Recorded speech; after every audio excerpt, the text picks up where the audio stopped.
Good morning, students. Today, this is the third part of the revision part which we have seen for crop production and management. Till now, we have seen about how we will be first, we have prepared the soil, and then we have used the seeds we have selected. After selecting the seeds, we have seen about how to sow the seeds. We have seen two methods of sowing the seeds, that were broadcasting seeds and mechanical method. We have seen in broadcasting seeds, just we were scattering the seeds.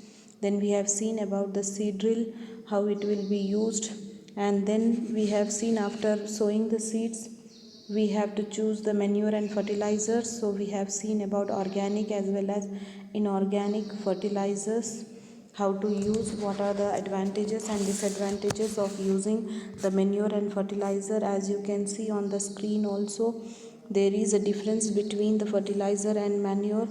This is already we have discussed. You can note it down, this difference between fertilizer and manure, in your notebook. And the students who has not submitted till now the assignments, they are being given time till 30th of June to submit. So try to submit all those assignments which you have not submitted. Then today, after seeing about the manure and fertilizer is over, now we have to irrigate the land. Now for irrigating the land, irrigation is nothing but the supply of water to crop at different interval is called as irrigation. What is irrigation? Irrigation is the supply of water to crop at different intervals is called as irrigations. And then when we are seeing about irrigation, all the crops do not require the same amount of water.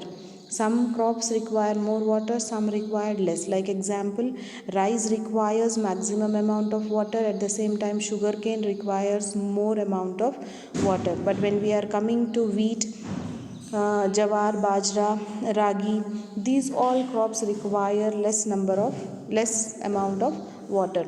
So different crops need different crops need water at different times.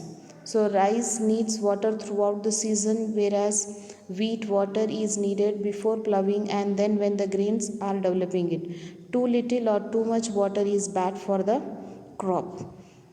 Too little water leads to failure of seed germination and also the proper transport of minerals in the plants.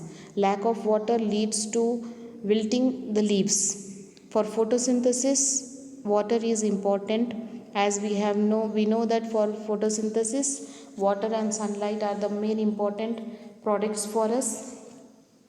Then so if water is not sufficient, photosynthesis cannot take place efficiently, and it will turn to reduce the crop yield. So for that reason we have to give proper. Too much water leads to waterlogging, that will be as the roots breathe in oxygen from the water.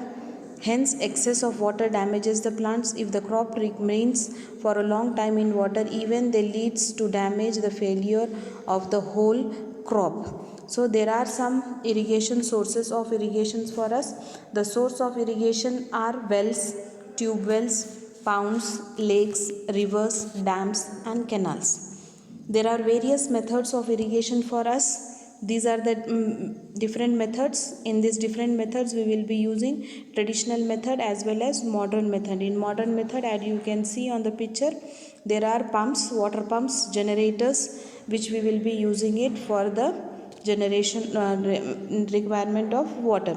So in this one we will be using water lifting, diesel, biogas, electricity or solar energy to turn these pumps. So the first method in this one which you can see is about the irrigation system by sprinkling irrigation. As you can see, most of the times in our school also they used to have the sprinkle irrigation method.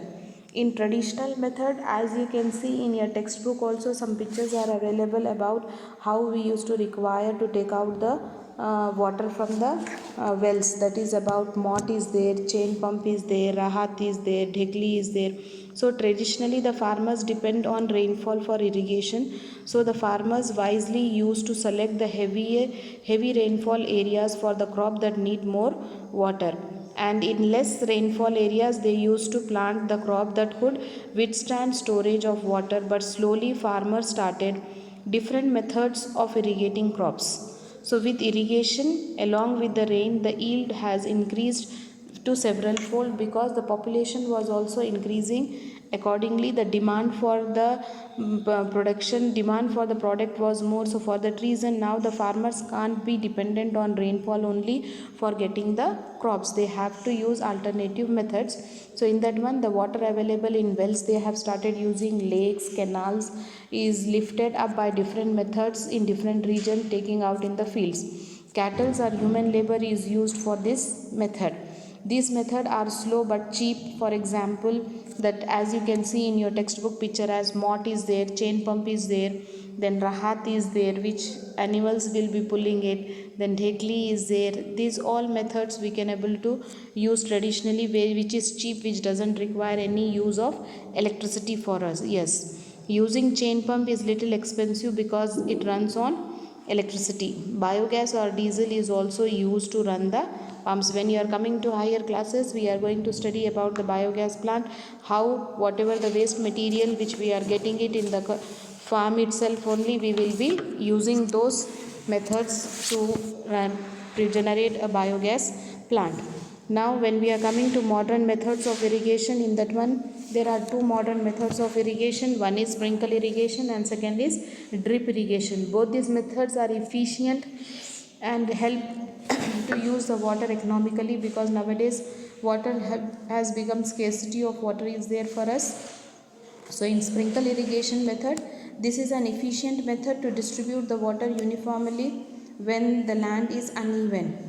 In this method, the water flows into main pipe. From there, the smaller pipes which are fitted with the rotating sprinklers. When the water flows, it wets the whole field and it appears as if it has rain. As you can see, every time in our school playground, they used to have the sprinkle irrigation system, wherein the water continuously sprinkle and it will be falling like a rain. The second method is about the drip irrigation method. In this method, water is allowed to fall only drop by drop at the roots region itself only.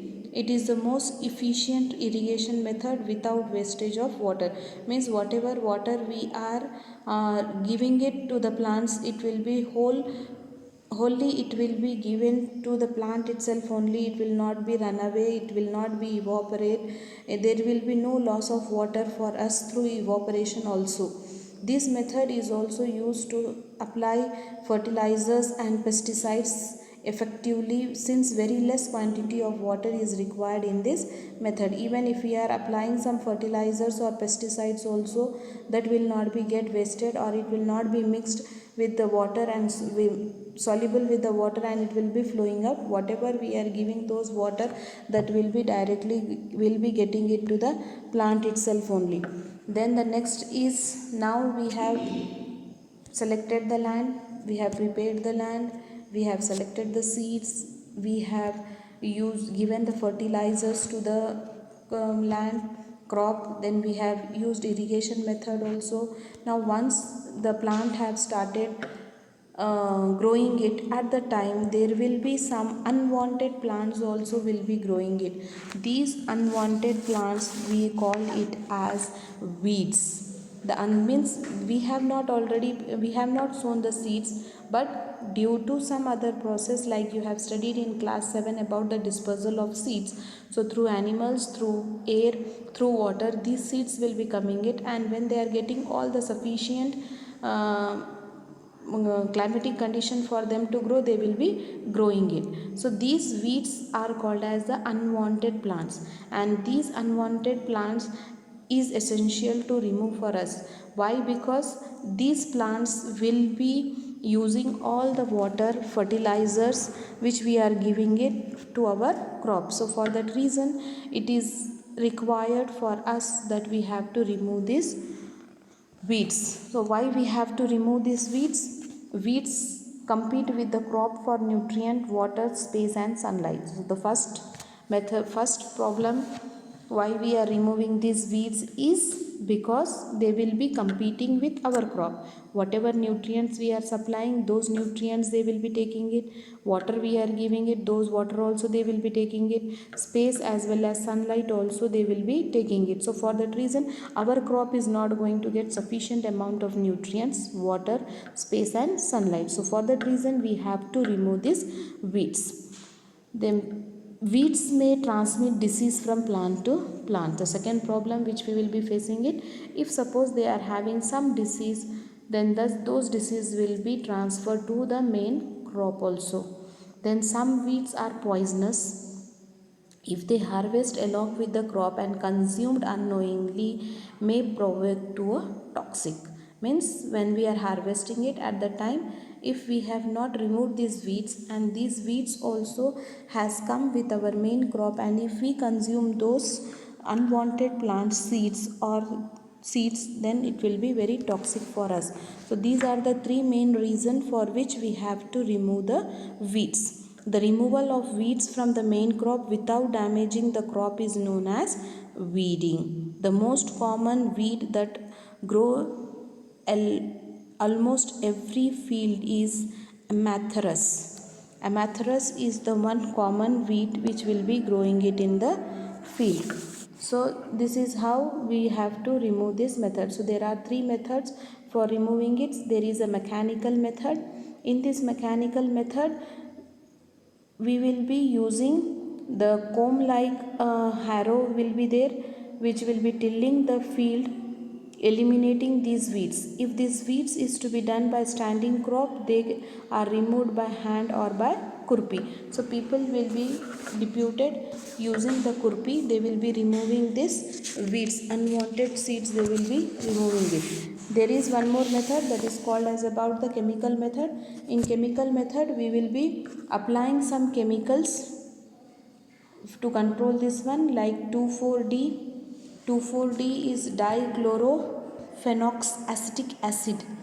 Dichlorophenoxacetic acid are sprayed, which is a chemical which will be used to get rid of these weeds. These chemicals are known as weedicides. These chemicals are known as weedicides. What is the name of the chemical? The name of the chemical is 2,4-dichlorophenoxacetic acid. These weedicides do not harm the crop. They should be carefully while spraying it. He should cover his nose and mouth while spraying it. So we will be spraying it, and these plants is automatically going to get removed with the help of these weedicides.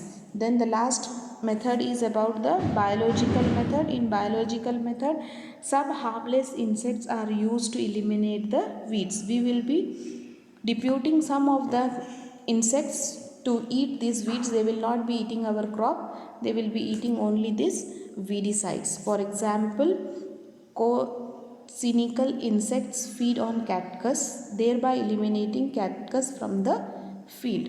So these are the common three methods through which we will be removing the weedicides. So our crop is ready. We have made the soil prepared, selected the seed, we have sown the seed, we have put fertilizers, we have then irrigated the crop, then we have removed the weeds. So now our crop is going to be ready. Then what next? How we have to do? We will be seeing it tomorrow in the next one. And again there is a request for the students, those who have not submitted their worksheets, they have to submit it by 30th of June. Thank you. Stay home, stay safe.